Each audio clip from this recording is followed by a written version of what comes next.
Vous écoutez France Culture.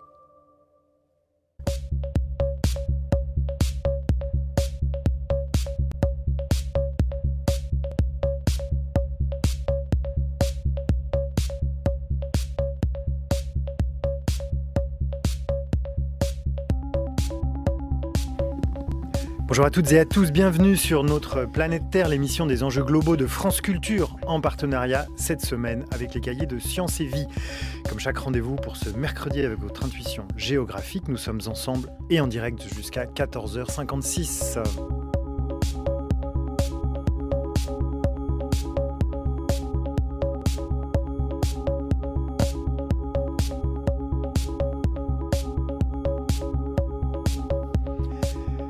Durant l'été 2013, le gouvernement du Québec a déposé un projet de loi sur la charte des valeurs. Alors je ne sais pas si vous en avez entendu parler, ça a fait effectivement une actu très importante chez nos cousins du Canada français.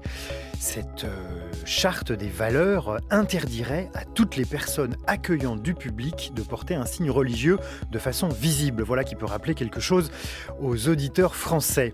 Alors avec cette charte des valeurs, le gouvernement marois a clairement annoncé son intention, en effet, de défendre l'idée d'une laïcité à la française. Alors plusieurs manifestations depuis ont déjà été organisées, à la fois par les partisans et par les opposants de cette charte, et le gouvernement manifestement se dit prêt à en aménager certains points. Comme quoi, même en Amérique du Nord, la question de l'espace du religieux fait débat.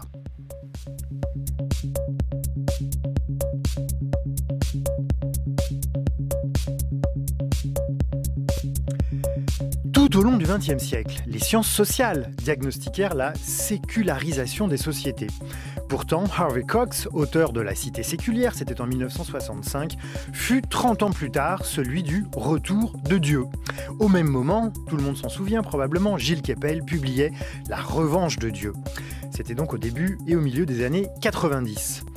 Or, depuis le début du XXIe siècle, en effet, des chercheurs s'interrogent.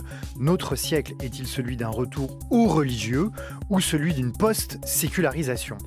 Le religieux y tiendrait une place certaine, mais fort différente, pour autant, du très long moment où la religion structurait les sociétés. Alors, quel espace pour la religion au XXIe siècle ? C'est le sujet de Planète Terre cette semaine.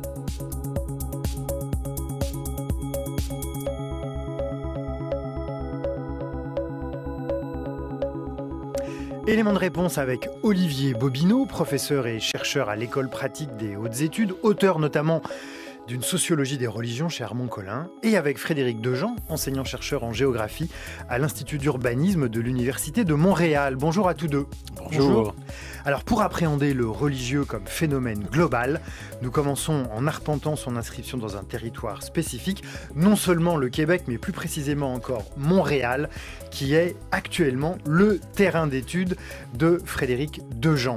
Alors Frédéric Dejean, le projet de loi sur la charte des valeurs au Québec ne laisse pas de surprendre, en tout cas en France, parce que le Québec, me semble-t-il, est traditionnellement considéré comme une société religieuse.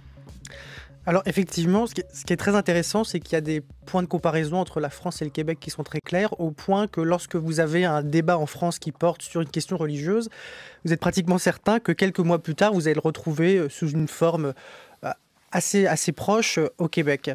Sur la question de la charte des valeurs, qui aurait pu s'appeler charte de la laïcité d'ailleurs, mais le titre a été changé.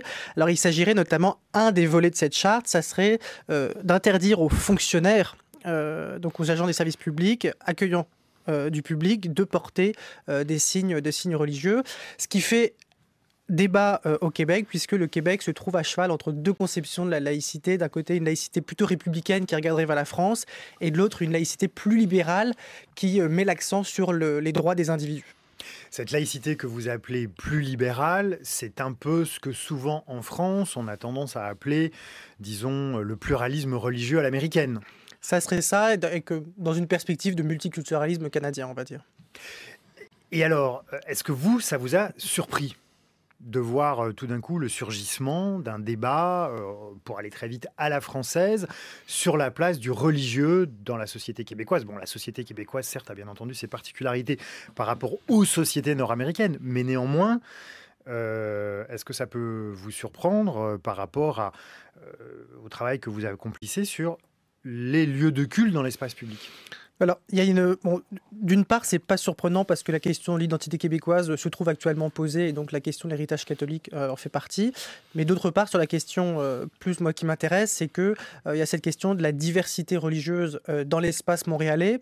Et de ce point de vue-là, Montréal ressemble à beaucoup d'autres métropoles des pays du Nord, c'est-à-dire avec une diversité religieuse de plus en plus prononcée et de plus en plus complexe. Et donc, Montréal constitue un très bon exemple, puisqu'on avait la ville qu'on appelait traditionnellement la ville aux 100 clochers, qui était un espèce d'espace avec le monopole de l'institution catholique. Alors, vous aviez quelques églises protestantes à côté, mais c'était quand même fortement catholique. Et aujourd'hui, vous avez d'un côté la crise de l'institution catholique avec des lieux de culte qui sont convertis. Récemment, il y avait un ancien couvent dominicain qui a été converti en spa. Et d'un autre côté, vous avez d'autres groupes religieux qui, au contraire, eux, ouvrent des lieux de culte. Et donc, ce qui pose un certain nombre d'enjeux et de problèmes à la société québécoise. Quels enjeux, avant de passer aux problèmes? Alors, des enjeux en termes d'aménagement des lieux de culte, puisqu'en fait, ce sont des questions qui n'ont jamais été considérées, puisqu'on est là, on va dire, il y a une nouvelle géographie religieuse à Montréal, qu'il y a un nouveau paysage religieux qui se dessine, et les arrondissements montréalais, qui fonctionnent un peu comme des arrondissements, on va dire, à Paris ou à Lyon, n'ont pas tellement réfléchi aux manières de tenir compte de cette diversité religieuse et aux manières d'aménager des lieux de culte. Donc vous voulez dire que les édiles, autant que les citoyens, sont en train de découvrir que depuis quelques années, faut-il dire 10 ans ou 20 ans, depuis une trentaine d'années, on va dire. Se sont mis en place dans l'espace public de manière discrète, avec un certain nombre de signaux faibles, de nouveaux espaces religieux, de nouveaux lieux de culte dans l'espace public, et tout d'un coup, ça fait paysage. C'est exactement ça. Alors, surtout qu'ils étaient dans une perspective de, on va dire, de post-révolution tranquille, où le fait religieux devait inéluctablement disparaître de l'espace public. Et pour beaucoup de Québécois, ils considèrent qu'ils se sont débarrassés de la religion catholique au moment de la Révolution tranquille, et donc parfois ils voient d'un mauvais œil le retour dans les espaces publics du fait religieux, et ils considèrent que le fait religieux devrait être cantonné à la sphère de l'intime et à la sphère privée.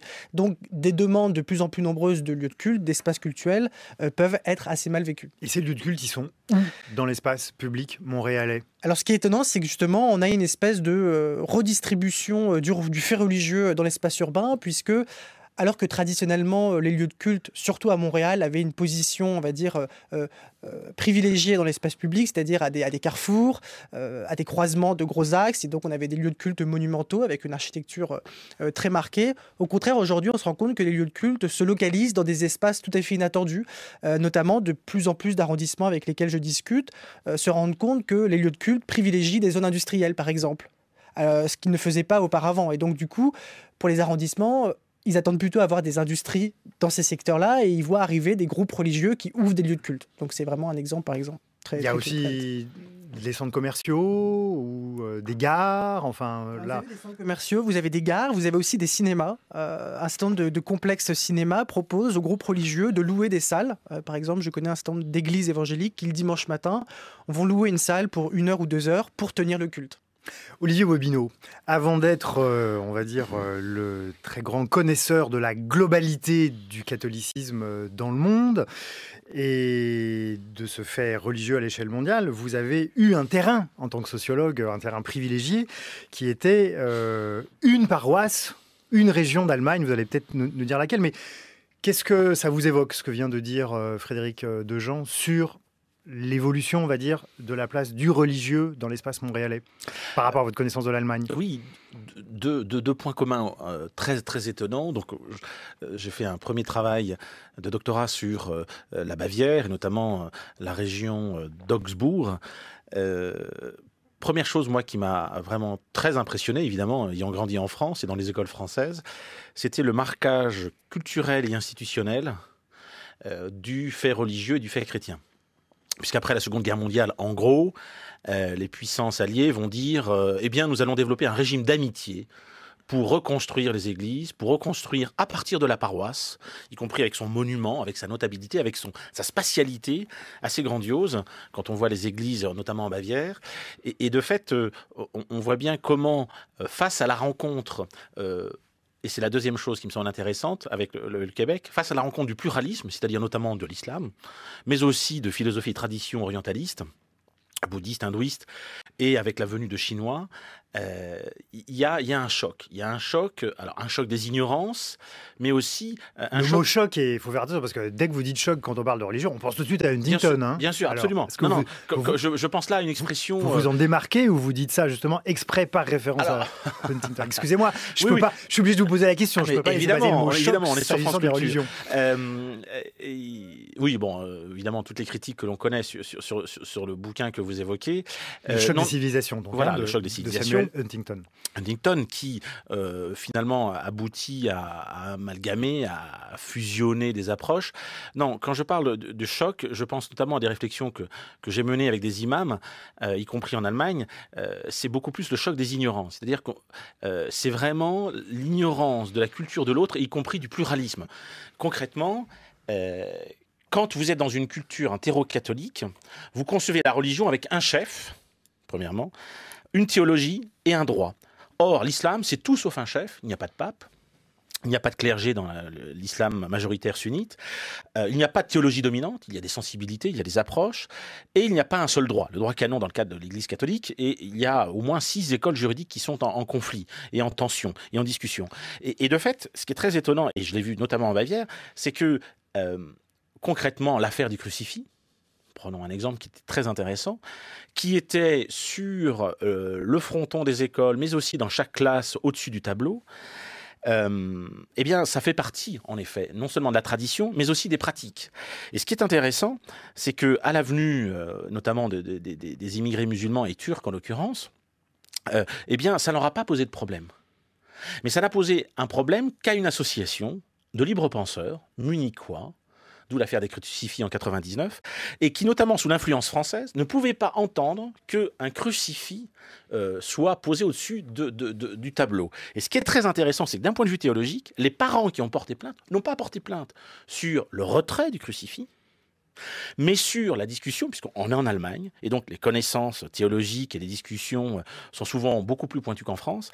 Ce qui est très intéressant, et j'avais essayé de démontrer ça, et alors qu'en France, nous, on voyait ça comme évidemment un affrontement entre, en gros, l'ancien régime chrétien et puis la liberté de penser ou une laïcité type républicaine. On se disait, tiens, ça y est, la laïcité va naître en Allemagne. Ce qui est très intéressant, c'est que les parents qui ont porté plainte au départ, c'était pour une représentation de Jésus.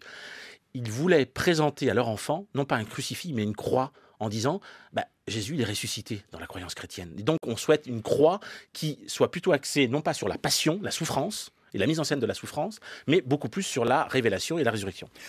Frédéric Dejean, est-ce que ce type de débat est-ce que vous l'avez rencontré, a une influence, un impact sur cette question que vous évoquiez tout à l'heure, à savoir la question des lieux de culte à Montréal ou dans d'autres métropoles du Nord, puisque vous aviez l'air de dire tout à l'heure que ce que vous avez pu diagnostiquer à Montréal vous paraît finalement assez représentatif de ce qui se passe dans de nombreuses grandes villes ou très grandes villes des pays qu'on appelle très rapidement du Nord, donc le monde industrialisé.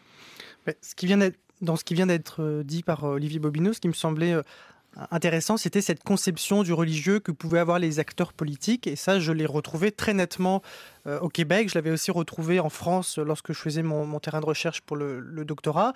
Mais si on regarde là du côté québécois, ce que me disaient les acteurs politiques, c'est qu'ils avaient du mal à appréhender la diversité religieuse parce que leur conception du religieux était calquée sur un fonctionnement essentiellement catholique, aussi bien en ce qui concerne les lieux, mais aussi ce qui concerne les pratiques. Et dès lors qu'on s'intéresse, comme je le fais, aux questions d'aménagement des lieux de culte, ça a des conséquences. Ensuite, le deuxième élément qui a été évoqué, c'est la question des signes du religieux, comme peut l'être une croix, et notamment la question des signes du religieux dans l'espace public.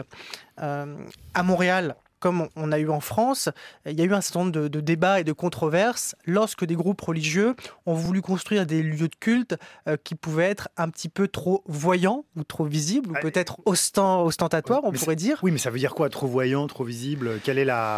Où est-ce qu'on met le curseur, si j'ose dire? Au nom de quoi définit-on la norme de ce qui est trop visible ou pas assez visible, ou correctement visible? S'il y avait consensus sur la question de la norme, ça poserait pas problème. C'est justement parce qu'il n'y a pas de consensus que ça pose problème.